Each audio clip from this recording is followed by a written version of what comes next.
Personally, I don't think I would be who I am today without this bell choir. Looking back at it, you know, you have a group of friends and you go through everything together and really love each other and respect each other, and along with that, working toward this larger goal of, you know, making beautiful music.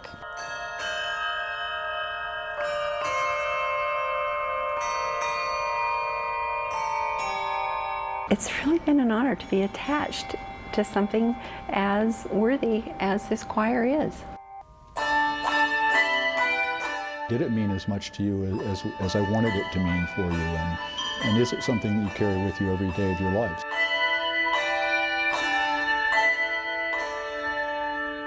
I was driven for a long number of years just to keep it going and make it bigger and stronger, better, harder music.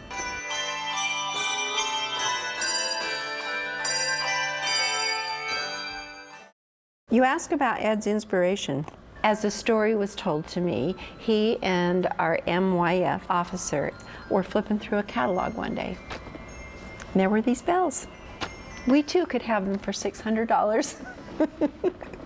I believe that was his inspiration, but beyond that it was, what else can I do with this group of kids that will really make a difference, not only to them, but who they play for.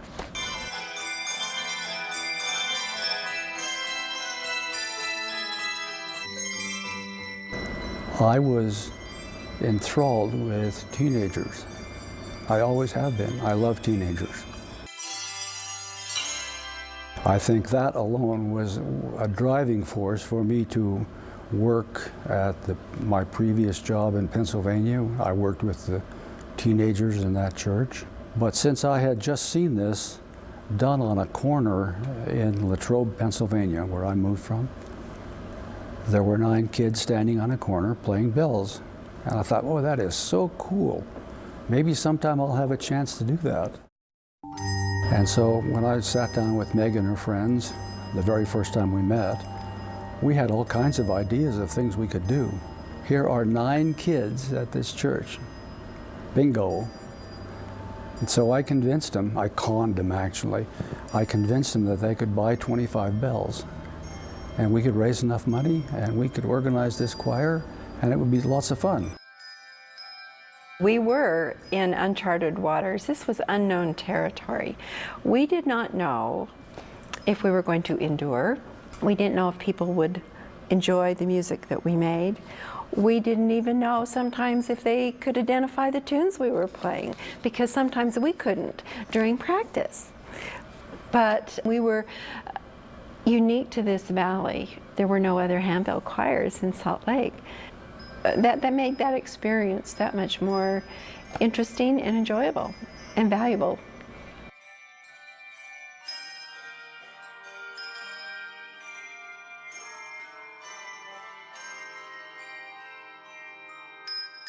I don't know. There have been a lot of exciting things that have happened.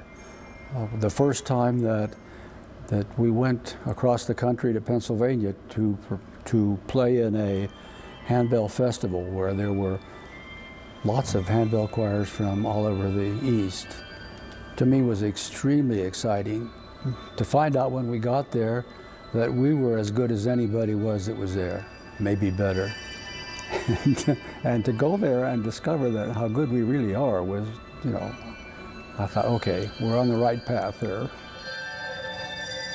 I don't think there's anything in Utah like the Wesley Bell Ringers. With everything, I mean, with Facebook and Twitter and iPods and everything that exists, and some of the things that are set up within the choir, like the Marcia Velvin Award and receiving an honor bell and that feeling of accomplishment, these are things that you can't get from Facebook. You can't get them from Twitter.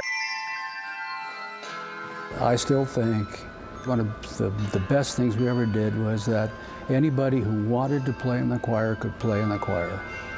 They didn't have to know music. They didn't have to have an audition. If they wanted to play and they were willing to put in the hours and the effort, then we wanted them. Being a member of that choir for me was at a time when, as crazy teenagers, we were defining and refining who we were, and that choir helped form us as young people, gave us new direction. When I was in the choir, I'd have never guessed that I would one day direct the choir. And probably most of the people I played in the choir with would have never guessed that either. I was just traveling along with everybody else, hanging out with my friends as much as I could and enjoying myself. And I loved playing bells, and I loved being with the people I played bells with, but I never thought beyond that. There really is a big sense of belonging with the choir. It's like a big family. You know that those people are always there for you when other people won't be there for you. And you know there's people supporting you in everything you do, even outside the choir. And that's a really great feeling. And you kind of have a bunch of parents too, because of all the bell parents. It just is one big, gigantic family. I think they believe in the choir. And because they believe in it, they want to make it successful. And the kids who are older are teaching the younger ones. This is the way it works. I think directing the choir has been a labor of love, absolutely. You know, my best friends in the world are people that I played bells with when I was in the choir. And I've had the pleasure of watching the kids that have played for me get older and watching their relationships that they established in the choir become their adult friends. And the experiences they shared be something that they can renew a friendship or a relationship in a matter of seconds when they see each other after a long period of time. It's, to me, that's the whole value of the thing. It's the long-term relationships, and that's born of a large body of shared experience. I think another big life lesson that I took from the choir is responsibility and this idea of caring about something bigger than just you and your world. As bell ringers, we have to put on the rummage sale. We have to put on the pancake breakfast. We used to have to make hoagies. We would carry rummage up and down the stairs every Saturday to make sure that we could raise money to go on this amazing trip.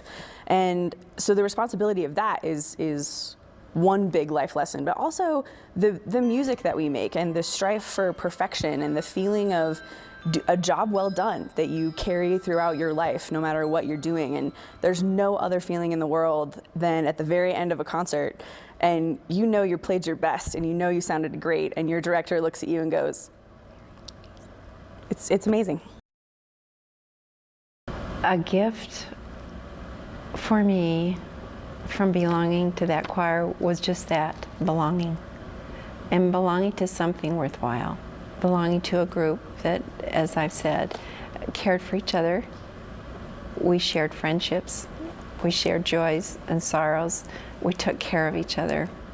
This choir has taught me a whole lot about leadership, and I've just found that I have the ability to lead, and I have the ability to say what needs to be said, to do what needs to be done, and have other people see that too. And that's a really cool thing, especially starting out. You see all the seniors and they're all big and great leaders, and you wonder if you'll ever be like them. And as you grow up, you kind of see that you will always find yourself a leadership spot if you push for it and if you want it. And of course, friendships that I hope will last forever, because they're some of my best friends and it's great fun. Beyond the friendships, there are some long-term benefits to being in the choir. These kids learn at a very young age the importance of teamwork and dedication and commitment and really hard work, and the rewards that can come from that. And I think that for many of the kids that have played in this choir, many of whom are now like me in their 60s, those are lessons that have carried forward and had an effect on how they've lived their lives, and their business lives and their personal lives have been affected by the lessons they learned in the choir. If I were to give a message to the young people today in this choir from my vantage point of 50 years, is to be cognizant of the fact of what they are a part of and the impact that it will have on their lives, and be proud of the membership in this choir and the contribution that they are making. I'd like to thank all the people that have been in the choir before me, because what they did is why I'm here today and why the choir is still functioning and why it's such a big part of my life. None of the opportunities I've had would have been possible without the choir before me and the choir before them. And it's a really great feeling of like a legacy, and you're leaving something behind for the people that come after you. I hope that when I have grandchildren that are old enough to play in the choir, that it is still going and still doing the same things we've always tried to do. That would be a real blessing in my life if that were the case. I hope that can happen.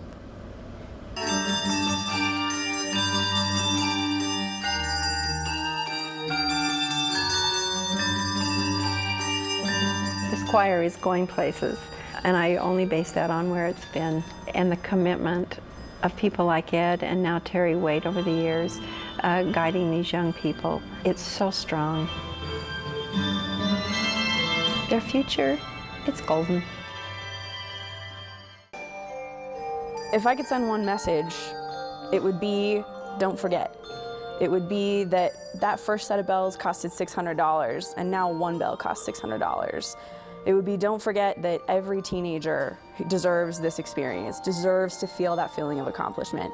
They deserve to have that mentor, that former ringer who they can reminisce with about all the inappropriate things that happened on the bus. Don't forget. And when you think of ways that you want to be involved and ways that you can help, whether it's time, whether it's a cash donation, whether it is making sure that there are butts in the seats at a Bravenel Hall, don't forget that to keep the choir strong, we need you.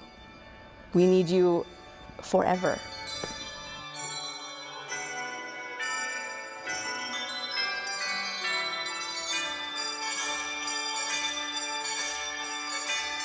Well, of course, I knew from the very beginning he would end up here 50 years later. You don't believe that? You don't believe that? I guess you don't believe that.